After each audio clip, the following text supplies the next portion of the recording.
In 1987, this Van Gogh painting broke the record for the most expensive piece of art ever sold at an auction, when it sold for about $40 million. Then, just a few months later, this Van Gogh painting broke that record when it sold for $53 million.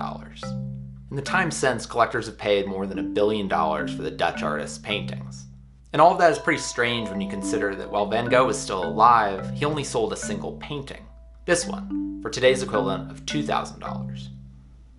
In order to understand how Van Gogh went from being a relatively unknown painter to one of the most respected artists in history, you have to understand the story of a woman who worked tirelessly to bring his art to people all around the world. One of the things many people overlook in Van Gogh's story is the fact that just before he died, he was beginning to earn a good reputation among some of the best artists of his era. After an exhibit in 1890, his brother sent him a letter saying, "Many people came up to ask me to give you their compliments. Goghs said your paintings are the key to the exhibition." A few days later, he wrote, "Monet said that your paintings were the best in the exhibition. Many other artists have spoken to me about them." Even the French president who was at the exhibit that day said that Van Gogh's paintings were rather amazing. While he was alive, the person most responsible for Van Gogh's good reputation amongst peers like Monet and Gauguin was Theo, who was an art dealer in Paris at the time. But tragically, Theo died just 6 months after his brother Vincent died. And that's how his widow Jo ended up with hundreds of Vincent van Gogh's paintings.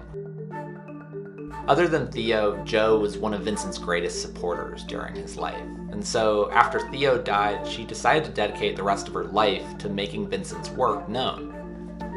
In order to create a market for Van Gogh's work, she reached out to many of Theo's friends in the art world and asked for their help in organizing exhibits.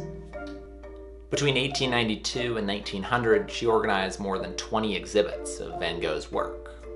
But popular success wasn't her only goal. She believed that Van Gogh's art deserved to be in museums and respected by the best critics of the time. And so over the course of more than 2 decades, she built relationships with critics all across Europe and tried to get them to review Vincent's work.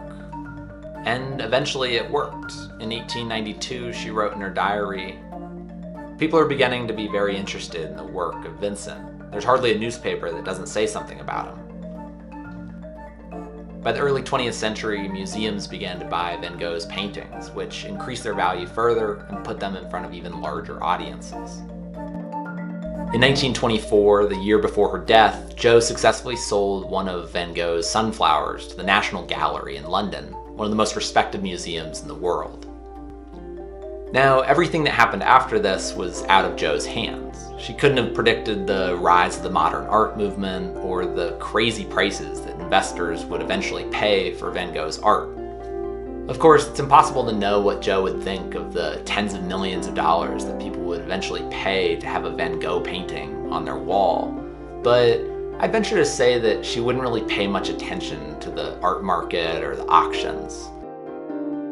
Jo knew from firsthand experience that Vincent had a beautiful outlook on the world and had an incredible way of expressing himself.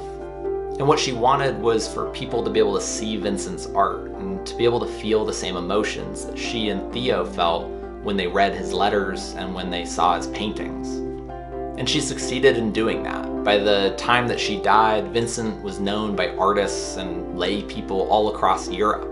And today, he's one of the most beloved and well-known artists in history. And in many ways, we have Jo to thank for that. Because if it weren't for the work that she did over the course of 3 decades, it's very unlikely that Vincent van Gogh's work would have ever entered museums or been seen by the amount of critics that it was seen by at the beginning of the 20th century. And that would have been a loss not just for art critics and the people at auction houses, but for all of the people all around the world who've been so impacted by Van Gogh's paintings and by his letters.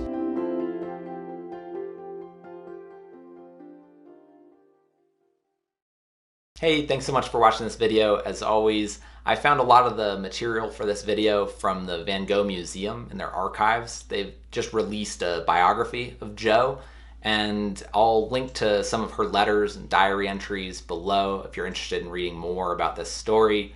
But in the meantime, stay safe, stay healthy, and I will see you in the next video.